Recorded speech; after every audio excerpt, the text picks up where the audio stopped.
harus didiskusikan. Artinya waktu belum menikah, masa remaja harus cari tahu gimana cara pola asuh, begitu Bu? Iya. Apa nggak berat banget Bu jadi remaja? Iya memang berat justru itu. Jadi kan masa perubahan. Gitu ya, jadi Hai sahabat, apa kabar? Aku berharap kamu baik-baik aja ya. Hari ini aku mau ngajakin kamu ngobrol seru loh tentang perempuan. Kenapa sih perempuan harus pintar? Dan hari ini aku nggak ngobrol sendirian, bersama Ibu Dr. Indra Supradewi, akademisi dan antusias terhadap gender. Selamat pagi Bu Indra. Selamat pagi Astri. Apa kabar Bu? Baik. Kita ngobrol-ngobrol yang agak sedikit serius sampai santai ya Bu ya. Oke. Ngobrolin apa nih? Kita hari ini ngobrolin yang fenomena yang terjadi tentang perempuan. Di mana obrolan kita hari ini harusnya bisa membuka mindset perempuan itu sendiri agar berdaya tentunya ya Bu. Kenapa sih Bu kekerasan yang terjadi, kemudian ketimpangan yang terjadi pada perempuan, apakah itu diakibatkan karena perempuan kurang pintar Bu? Apa ya? Sebetulnya bukan kurang pintar ya. Nah, perempuan ini sebenarnya kan bagian dari kehidupan ya, bagian dari kehidupan makhluk. Ada perempuan, ada laki-laki, gitu. Nah, laki-laki dan perempuan ini adalah satu pasangan sebetulnya ya, pasangan yang memang harus saling menghormati. Jadi perempuan ini kalau dibilang saya rasa bukan hanya pintar ya, harus cerdas. Harus cerdas, perempuan harus cerdas. Jadi sebenarnya apa sih Bu definisi perempuan harus pintar atau perempuan harus cerdas itu sebenarnya definisinya apa ya Bu? Definisinya jadi ini definisi menurut saya ya, kan, ya. Jadi perempuan yang harus pintar atau harus cerdas itu adalah perempuan yang mampu memiliki kemampuan logika, kemampuan berpikir, kemampuan mengelola kehidupan inilah.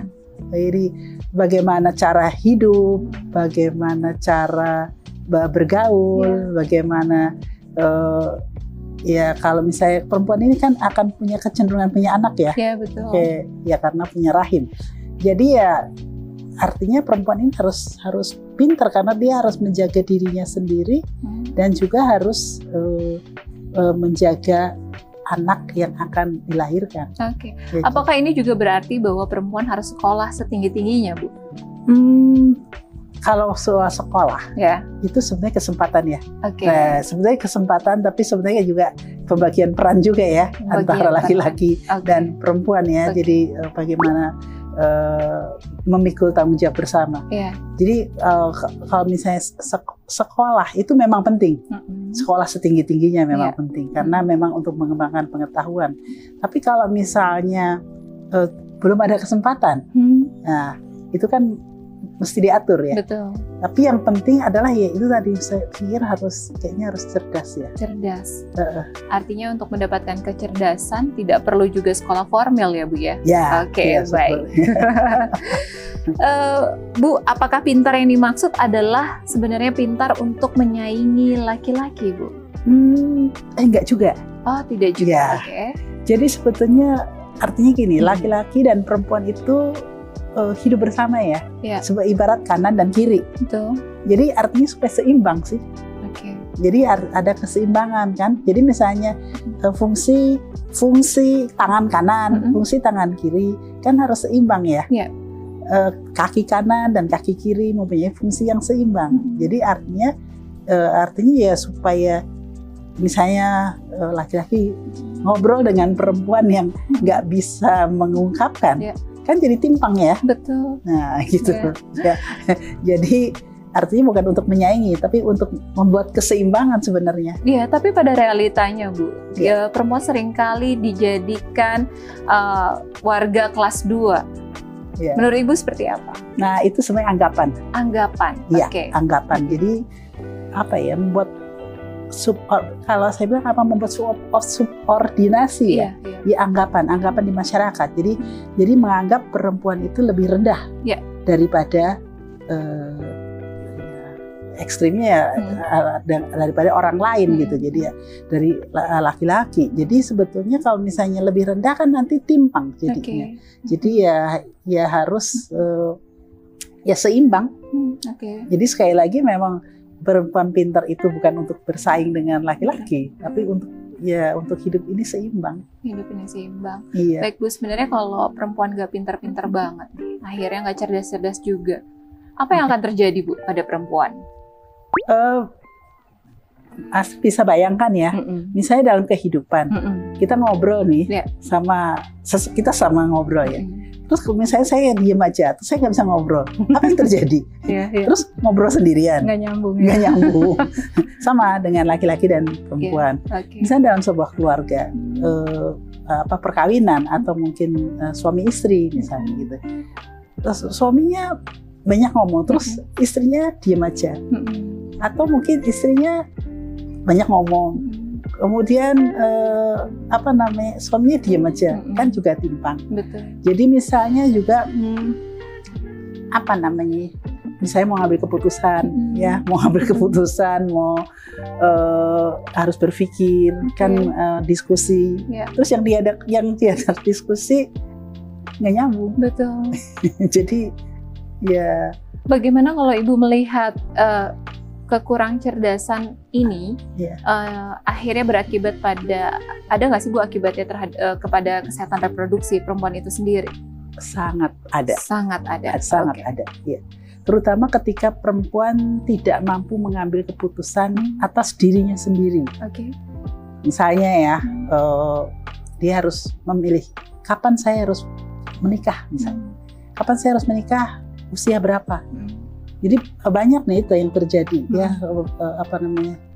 taruhlah hamil lebih awal atau hamil terlalu muda, hamil terlalu tua, terlalu banyak, terlalu dekat ya jarak ininya. Nah itu kan akan menyebabkan kesehatan perempuan terganggu kan. Hamil itu kan bukan memang alami ya, tapi kan bukan persoalan yang begitu saja mudah terjadi.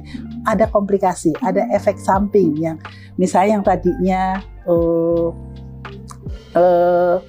hidup untuk sendiri, maksudnya peredaran darah, kemudian untuk mengatasi tubuhnya sendiri, kemudian dia harus memberikan nutrisi pada janinnya. Nah, akhirnya kan bisa menimbulkan komplikasi. Jadi anak yang dilahirkan akhirnya jadi lahir kecil misalnya. Nah, itu jadi artinya ketika perempuan itu tidak berdaya, tidak pintar, tidak bisa mengelola dirinya, ya itu bisa salah satu kehamilan yang tidak diharapkan.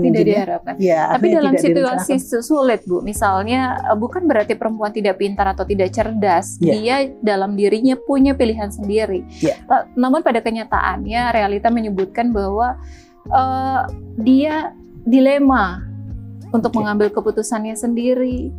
Ada tekanan emosional, psikologi terhadap dirinya, sehingga ada ketidakmampuan dalam menentukan keputusan-keputusan terkait dengan kesehatan reproduksinya. Salah satu contohnya adalah kayak kehamilan tidak diinginkan misalnya. Bagaimana menurut Ibu? Ya, nah itulah yang saya bilang tadi, makanya perempuan harus cerdas. Iya, harus mampu mengatur atas dirinya sendiri. Gitu kan. Jadi dia tahu benar ketika saya hamil resikonya gini, apa persiapan apa yang harus saya lakukan begitu ya. Jadi oleh sebab itu sekali lagi perempuan harus pintar, harus mengatur. Artinya kepintaran ini digunakan dari preventif dulu ya Bu ya, preventifnya dia supaya jangan terjadi hal-hal yang merugikan kesehatan reproduksinya ya Bu ya, betul ya. Benar-benar. Bu, kalau bagaimana cara perempuan agar tidak mengalami ketimpangan Bu? Perempuan nggak timpang ya? Ya artinya berdaya. Artinya dia punya otonomi atas dirinya sendiri, kemampuan untuk mengatur dirinya sendiri. Mengatur artinya mengelola. Jadi mengelola dirinya sendiri ya. Jadi mengatur kapan dia harus punya anak, kapan dia harus berapa banyak punya anaknya, kemudian dia harus menentukan kepada siapa saya harus meminta tolong, seperti itu ya. Jadi namun pada kenyataannya Bu ya, tadi kemampuan mengelola tadi Bu Indra sampaikan, pada kenyataannya kemampuan mengelola ini seperti perempuan diperhadapkan dengan pilihan, seolah-olah mau bekerja atau jaga anak gitu. Itu adalah pilihan, seolah-olah perempuan nggak boleh ngambil keduanya, seolah-olah itu adalah ya perempuan ya pilih salah satu, mau sukses di karir atau di rumah, seolah nggak bisa Bu melakukan keduanya. Bagaimana menurut Ibu? Ini soal misalnya punya anak ya, punya anak ini kan tanggung jawab bersama ya. Betul. Dan anak itu adalah sebetulnya titipan ilahi ya. Titipan ilahi. Ya, karena kebetulan saja perempuan itu punya rahim. Ya. Perempuan punya rahim, punya sel telur. Laki-laki punya sperma. Ketika ada terjadi pertemuan sel sperma dan sel telur, itu akan terjadi kehamilan. Ketika terjadi kehamilan, itu kan akan menyatu dalam tubuh perempuan itu.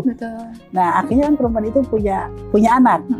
Jadi ketika dia punya anak, dilahirkan oleh perempuan, anggapan di masyarakat seakan-akan itu adalah tanggung jawab perempuan itu sendiri. Betul. Pola asuh yang melekat pada perempuan ya Bu ya. Jadi seakan-akan yang ya udah kamu yang melahirkan, ya kamu yang jaga.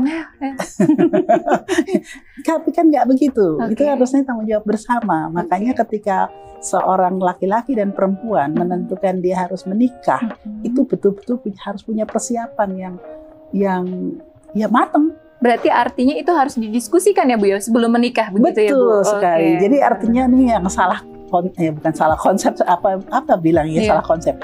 Ketika orang mau menikah, maaf bukan saya menyalahkan, lebih mempersiapkan pre-wedding ya, foto-foto gitu ya.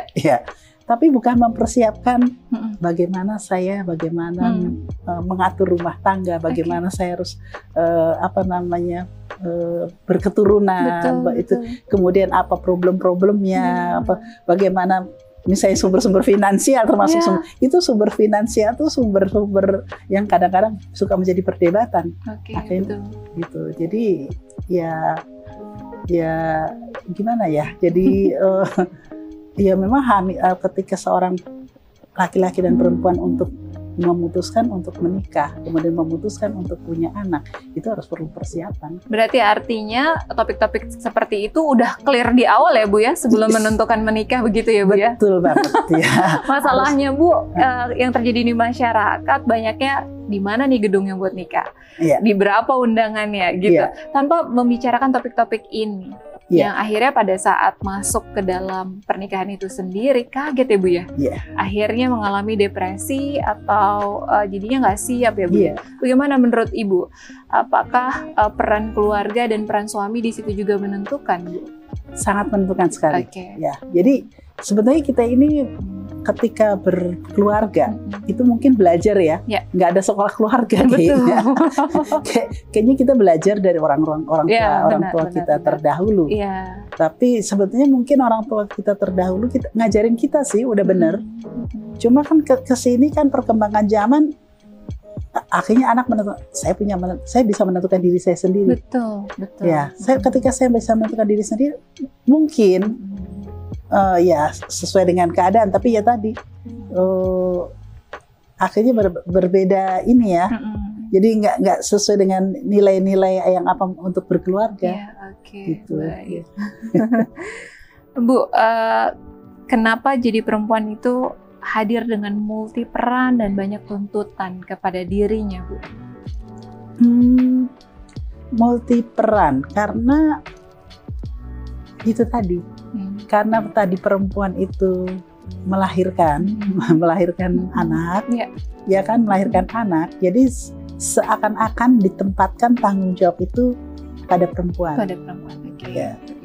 Fungsi reproduksinya. Ya, fungsi reproduksinya. Jadi seakan-akan tadi ketika perempuan tuh tadi hamil kemudian melahirkan, jadi seakan-akan langsung aja itu tanggung jawab perempuan ketika ya kamu kan yang melahirkan. Betul. Kamu yang ngurus anak. Betul. Tapi sebetulnya untuk bisa hamil kan tanggung jawab berdua. Sebenarnya dalam pembagian tugas dalam rumah tangga itu tidak ada tugas spesifik ke perempuan dan ke laki-laki ya Bu. Dalam hal ini tugas spesifik ke istri maupun tugas spesifik ke suami. Semuanya bisa dilakukan pada prinsipnya bersama gitu ya Bu. Iya, bisa dilakukan. Gitu. Jadi artinya tanggung jawab bersama kan? Tanggung jawab bersama. Iya. Kalau perempuan nggak pinter nih Bu, nggak ada perencanaan sebelumnya tentang kesiapan berkeluarga misalnya, tentu saja ketimpangan pasti akan terjadi. Tapi masih bisa diperbaiki nggak Bu? Bisa. Oke. Dengan cara? Tadi meningkatkan diskusi. Diskusi. Iya, diskusi. Jadi kita mampu ngomong juga. Kita mampu ngomong untuk dengan suami, ngomong dengan pasangan. Ini gimana solusinya? Nah, kalau misalnya perempuan tidak mampu berbicara, ya tambah lagi kan? Iya, betul. Jadi artinya perempuan punya wawasan luas. Iya, oke. Betul. Ya. Baik Bu, kalau perempuan yang berpendidikan tinggi sangat diperlukan nggak sih Bu dalam mengasuh anak-anak? Pendidikan tinggi. Kalau saya lebih ke berpengetahuan luas kayaknya. Berpengetahuan luas. Iya, tadi cerdas punya pengetahuan luas, punya keterampilan dan punya rasa ya. Karena ketika perempuan ini seorang ibu itu adalah pendidik pertama dan utama bagi anak-anaknya. Bagaimana anak-anak bisa hidup sepanjang kehidupan. Kan kita melahirkan berketurunan itu kan melahirkan generasi penerus. Jadi ketika anak yang dilahirkan oleh seorang ibu tadi, lagi-lagi seorang ibu itu adalah pendidik pertama dan utama.